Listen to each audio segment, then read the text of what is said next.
एक गांव में एक देहाती रहता था।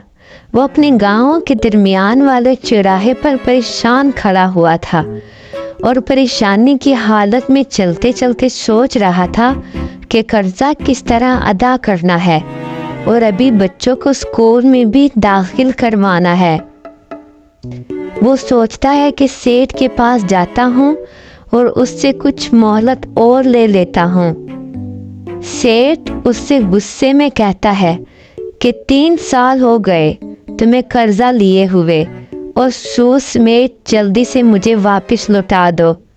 देहाती कहता है, सेठ जी सिर्फ आप मुझे बस 10 दिन का वक्त दे दें और मेहरबानी करके मुझे इतनी रियायत दें कि मैं सिर्फ कर्जे के पैसे वापस कर सकूं, सूद की रकम नहीं।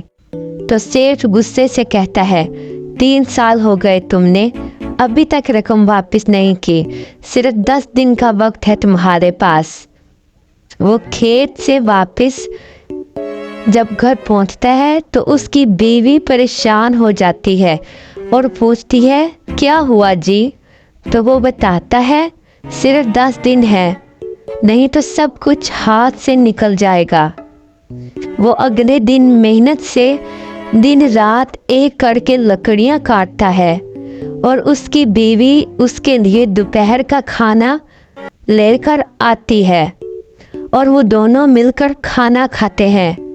काटी हुई लकड़ियों को वो जमा करता है और बाजार में एक देहाती के पास ले जाता है और उससे कहता है कि आपको ईंधन जलाने के लिए लकड़ियों की ज़रूरत होती है तो आप मुझसे ले लें। वो व्यापारी कहता है कि अगर तुम चाहते हो कि मैं तुमसे लकड़ियां लूं तो थोड़े कम दाम दूंगा।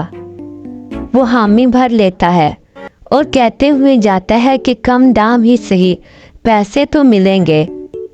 वो अगले दिन लकड़ियों समेत खड़ा व्यापारी का इंतज़ार कर रहा होता है। व्यापारी इसको पैसे देता है और लकड़ियां ले लेता है।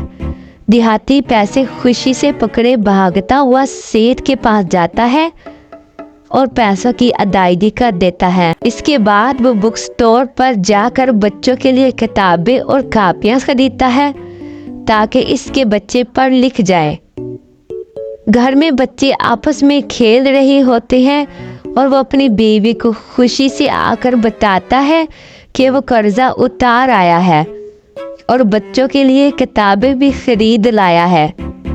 अगले दिन बच्चे स्कूल पढ़ने के लिए जाते हैं और दिल लगा कर क्लास के बाद ब्रेक टाइम में भी पढ़ते हैं। देहाती अपनी मेहनत को जारी रखता है और दिन रात एक करके लकड़ियां जमा करता है और व्यापारी को बेचता है। इस तरह कड़ी मेहनत से वो अपना एक प्यारा सा घर बना लेता है।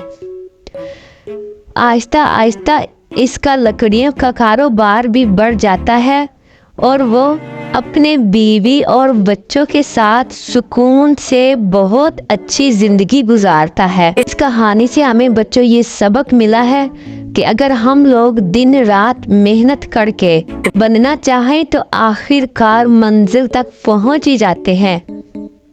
इसलिए हमें चाहिए कि परेशान ना हो बल्कि दिन रात मेहनत करें और एक अच्छी सी ज़िंदगी गुजारें।